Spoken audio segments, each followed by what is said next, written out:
Hello, and welcome to prepping to painting a Dapple Grey, part 1. As you can see, I've got a horse from the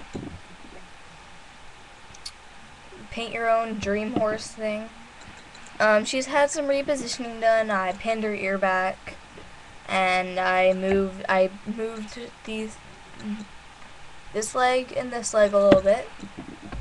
This one, she was wobbly, so she was all wobbly, so I had to move her. I think she's still a little wobbly, but oh well. I mean, she was really wobbly. As you can see, I haven't resculpted yet. She is gonna have mohair. Ow, that doesn't look good. Now, if you're wondering why she's like this, it's because I already prepped her. She does look kind of scary right now. Like this nostril, I drilled out. I drilled this nostril because it was completely covered up with paint. She was just a horse that I painted with all acrylics and just, so that's the horse we'll be working with. Now, when you paint with acrylics, you've got to be careful to not get any brush strokes. This guy is very nice. He has no brush strokes. I mean, it's a mini-winnie, so they're kind of easy. Then there's pasteling, which is what we'll be doing. And this guy was pasteled and painted with acrylics. The white was painted with acrylics. He's very nice. His eyes. He's very nice. He was painted with all pastels. He's got a good shading. And he's even signed by me. And he's got a little white star. He's very nice and detailed.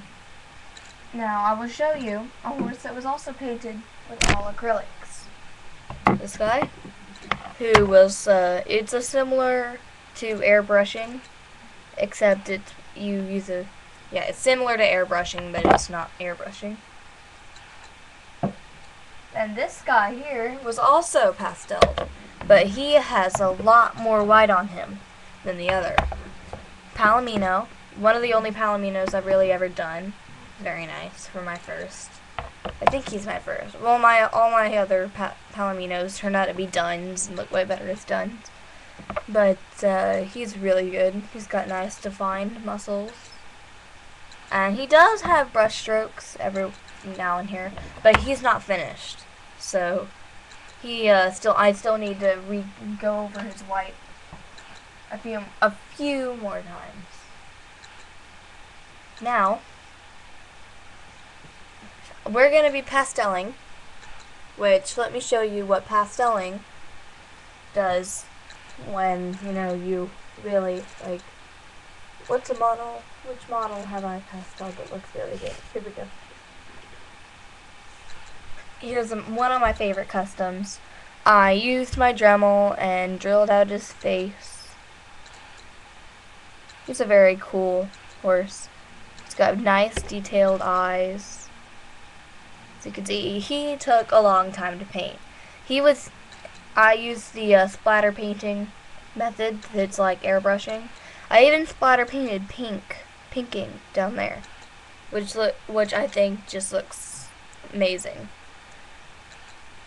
As you can see, pasteling has very good shading. Like, you can still see his shading underneath all of it.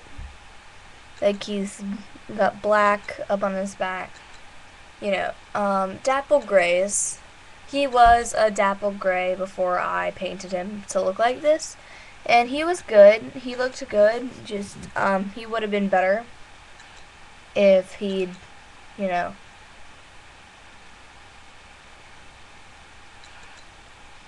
he would have been better, but I just found this method.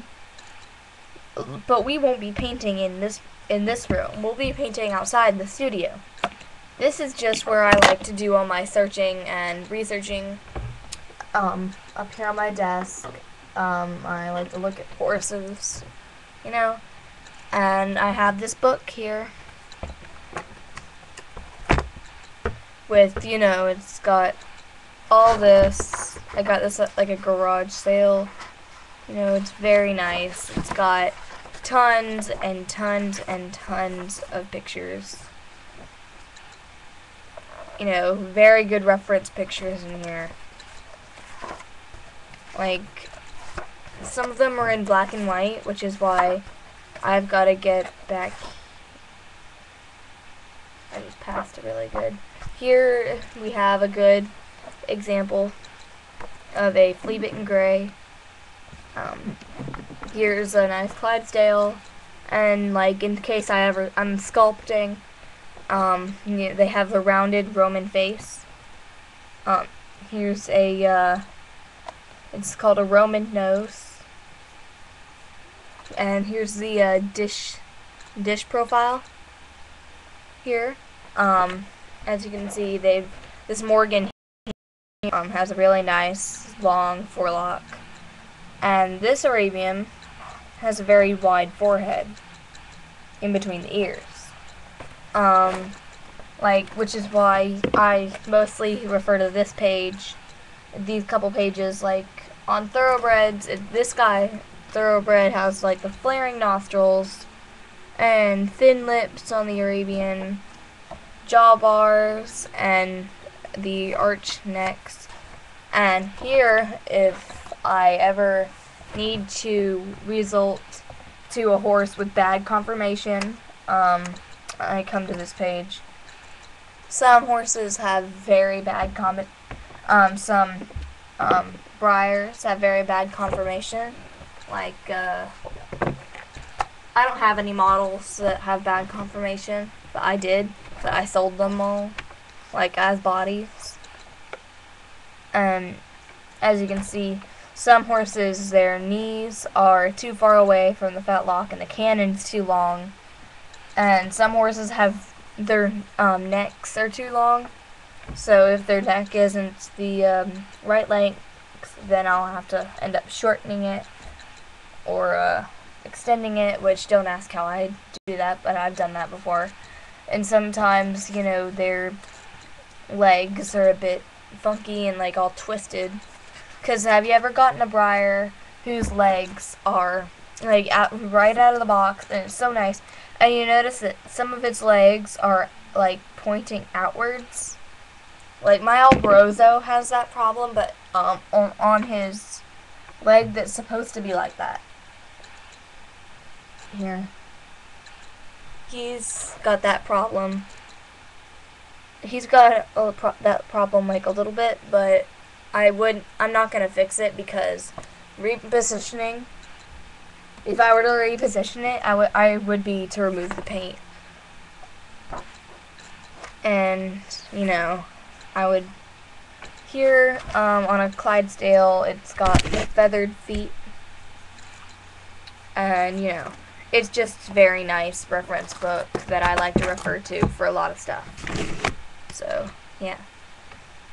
Alright, so I hope you enjoyed this, and in the next episode, or part of this, we will be priming and hopefully starting the dapples, because it's going to be a Dapple Grey, so I've got to get to work and start and keep on prepping some places like around here where where she has some areas of, you know, and I've also got to go fix her ear. It's a little funky.